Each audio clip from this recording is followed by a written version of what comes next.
Age 13, Julia spends 2, 3, sometimes more than 4 hours a day on her mobile phone. I have Netflix, Snapchat, I have Pinterest. I don't really have a lot now, and that's good. YouTube, I don't have it anymore. Well, I chose to take it off of my phone because I spent too much time on it. Initially intended to call her parents in an emergency, Julia's phone and its applications, video and social networks quickly invaded her free time. I remember one night, all I did was I kept scrolling and scrolling and scrolling for hours, and I turned out going to bed at 1 o'clock in the morning because I scrolled so much and I was too much on it. So the next day, or I think even that same night, I was like, it's too much, I need to take it off. And I think that made my time better. Like I had a bit more time on my hands. Julia is now trying to limit her screen time, but that's not the case for most of her friends. Statistics Canada says 60% of 12 to 17-year-olds use social media several times a day. That rises to 93% among 15 to 24-year-olds. Today, we have image rights. So in Quebec, every person, adult or minor, has the right to privacy. This includes respect for their image, their voice, and any representation of themselves, including photos and videos. I'll also add your voice, so vocals. Elise Duprat is one of a new breed of lecturers in schools whose role is to prevent the risks associated with using the internet and social media on phones, which are banned in the classroom but present in almost every school bag. Our youngest children, 12, 13, 14 years old, are going to be the ones looking for help the most. They'll have a device that's been given to them by their parents with good intentions, to reach them, to know they are safe. It's well-meaning, but they don't know how to use it.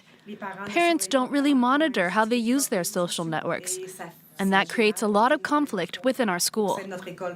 Harassment, intimidation, blackmail, death threats. Schoolyard conflicts are multiplying on the internet and social media.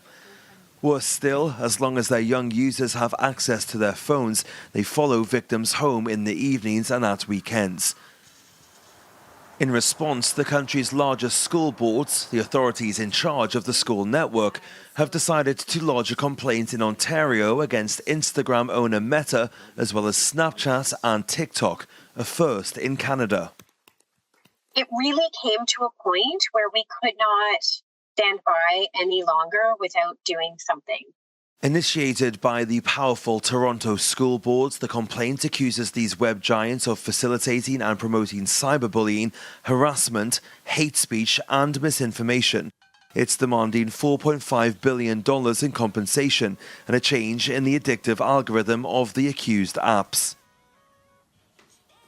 What we're looking for is for them to compensate us financially for the harm that they've caused so that we can provide resources to change the trajectory in kids' lives and the impact and to rectify what's happening to children, not just now, but into the future, because this has been such a significant impact on them. And it's that we're also looking for these companies to change the way these platforms work so that they no longer harm children. In response to the school board's complaints, the Ontario Ministry of Education will be banning mobile phones in the classroom and access to social media sites on school Wi-Fi networks from the start of the new school year.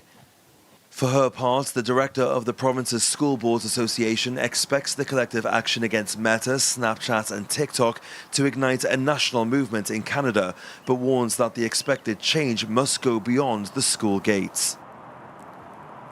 If it's a big enough lawsuit, they'll have to pay attention. They'll have to pay attention.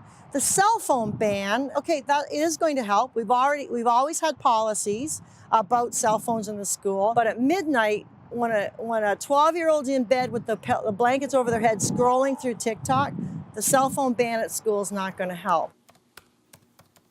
In a written response to our questions, TikTok said it promotes age and screen time controls for its under 18 users And Meta, for its part, says it has developed more than 30 tools to support teenagers and their families in dealing with what it describes as complex issues.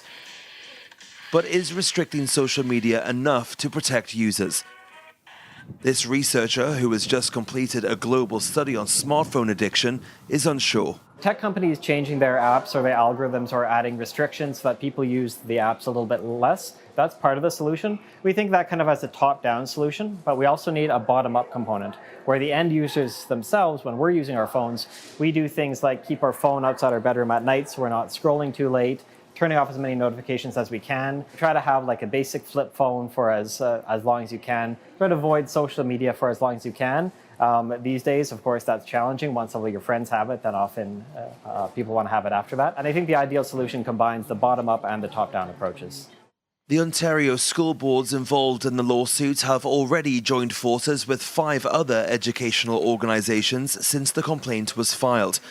In the neighboring United States, 33 states are suing Meta for harming the mental health of young people and encouraging children to become addicted to its platforms.